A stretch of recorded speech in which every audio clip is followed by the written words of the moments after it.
और गुरु सेवा साधना रूपी नौका के दो पतवारे हैं जो शिष्य को संसार सरिता के उस पार ले जाती है। जो गुरु के शरण में गया है, जो सच्चे मन से गुरु की सेवा करता है, जिसकी गुरु भक्ति अद्भुत है, उसे शोक, विषाद, भय, पीड़ा, दुख या अज्ञान का असर नहीं होता। उसे तत्काल ईश्वर साक्षात्कार होता है। प्रभु और गुरु एक ही है, अतः गुरु की पूजा करो। जिन्होंने जानने योग्य जाना है, जिन्होंने प्राप्त करने योग्य प्राप्त किया है, जो मार्ग दिखाने के लिए समर्थ है, ऐसे गुरु के चरण कमलों का आश्रय लेने वाले शिष्य को यो मानना चाहिए कि मैं 3 गुना कृतार्थ हुआ हूँ। स्वार्थ का त्याग करना अति कठिन है। यदि शिष्य स्वयं स्वार्थ को निर्मूल करने का दृढ़ अभ्यास के द्वारा उसे पुष्ट करे तो गुरु कृपा से स्वार्थ विदा होता है।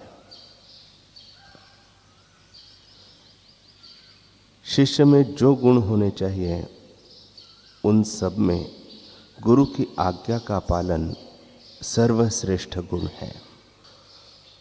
आज्ञा पालन अमूल्य गुण है, क्योंकि अगर आप आज्ञा पालन का गुण जीवन में लाने का प्रयास करेंगे तो आत्म साक्षात्कार के मार्ग में स्थित सबसे महान शत्रु मनमुखता और अहम भाव धीरे धीरे निर्मूल हो जाएंगे।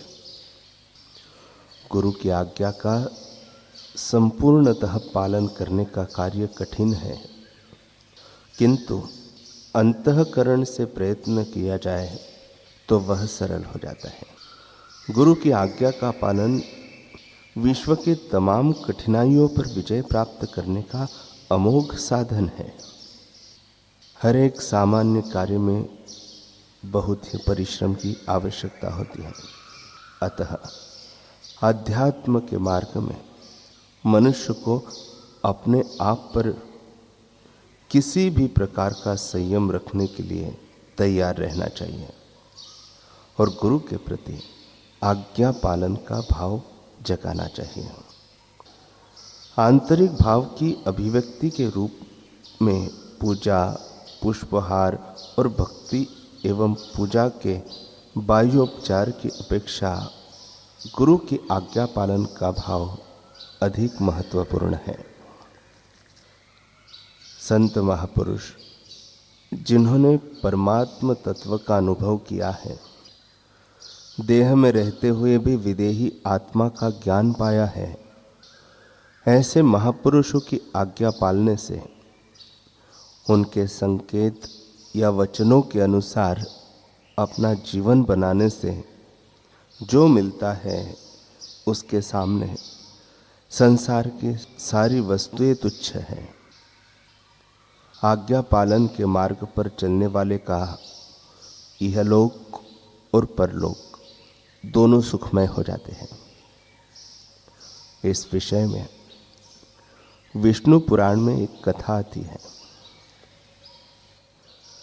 एक बार ऋषि पाराशर जी मैत्रेय जी को एक प्रसंग सुनाते हुए बोले, हे मैत्रेय,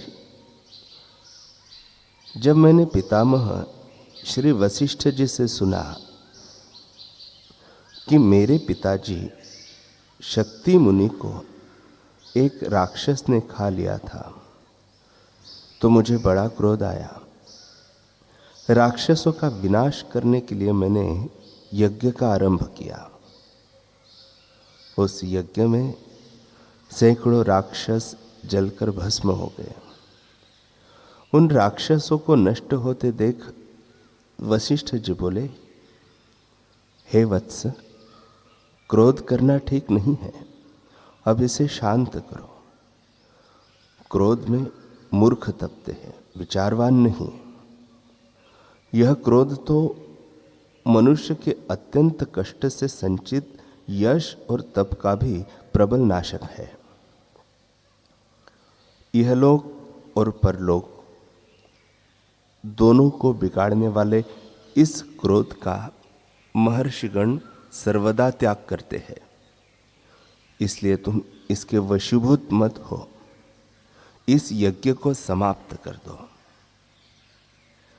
पितामह के समझाने पर मैंने वह यज्ञ समाप्त कर दिया। इससे भगवान वशिष्ठ जी बहुत प्रसन्न हुए। उसी समय ब्रह्मा जी के पुत्र पुलस्त्य जी वहां आए। पितामह ने उन्हें अर्घ्य दिया।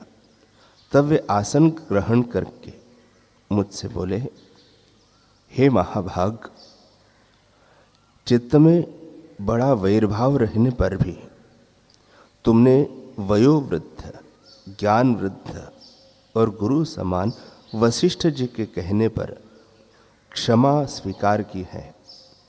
इसलिए तुम संपूर्ण शास्त्रों के ज्ञाता होगे।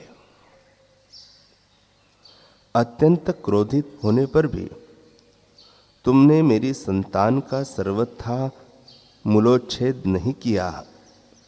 अतः मैं बहुत प्रसन्न हूं और तुम्हें एक और वरदान देता हूं कि तुम पुराण संहिता के वक्ता होगे और देवताओं के यथार्थ स्वरूप को जानोगे।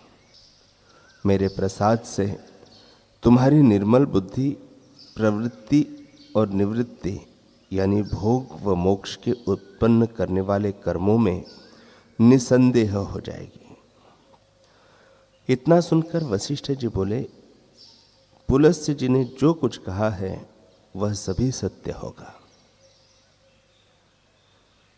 जैसे मुनि वशिष्ठ जी की आज्ञा मानने से पाराशर जी बिना परिश्रम के सहज में ही पुराणों के ज्ञाता हो गए, उसी तरह के इतिहास में कई उदाहरण मिलते हैं।